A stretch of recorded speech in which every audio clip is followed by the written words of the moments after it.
আমাকে কেউ একজন বলেছিল যে সময় থাকতে থাকতে তুমি যদি তোমার অপমানের জায়গা থেকে অপমান হচ্ছে বুঝতে পেরে অপমানের জায়গা থেকে বেরিয়ে আসো, তো তাহলে তোমাকে অপমান করার সাহস কারোর হবে না। কিন্তু অপমান হচ্ছ জেনেও এটা যদি মনে ভেবে থাকো যে সে ঠিক হয়ে যাবে, তোমাকে আবার ভালোবাসবে, আর তুমি সেটা থেকে না বেরোতে পারো এবং পরবর্তীকালে যে অপমানটা হবে, তো এটার জন্য তুমি নিজে দায়ী। কেননা সেই অপমানটা করার অধিকার তুমি তাকে নিজে থেকে দিয়ে দিচ্ছ।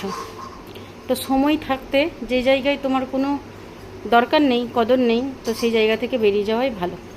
কিন্তু মানুষ এটা শুনলেও বললেও মন থেকে অ্যাকসেপ্ট করতে পারে না সবাই।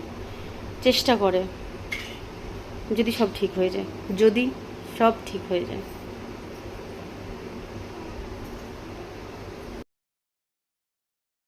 আমাকে কেউ একজন বলেছিল যে সময় থাকতে থাকতে তুমি যদি তোমার অপমানের জায়গা থেকে অপমান হচ্ছ বুঝতে পেরে অপমানের জায়গা থেকে বেরিয়ে আসো, তো তাহলে তোমাকে অপমান করার সাহস কারোর হবে না। কিন্তু অপমান হচ্ছ জেনেও এটা যদি মনে ভেবে থাকো যে সে ঠিক হয়ে যাবে, তোমাকে আবার ভালোবাসবে, আর তুমি সেটা থেকে না বেরোতে পারো এবং পরবর্তীকালে যে অপমানটা হবে, তো এটার জন্য তুমি নিজে দায়ী। কেননা সেই অপমানটা করার অধিকার তুমি তাকে নিজে থেকে দিয়ে দিচ্ছ।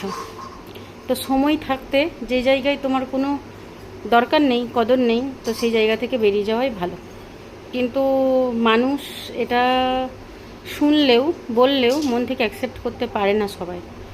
চেষ্টা করে যদি সব ঠিক হয়ে যায়, যদি সব ঠিক হয়ে যায়।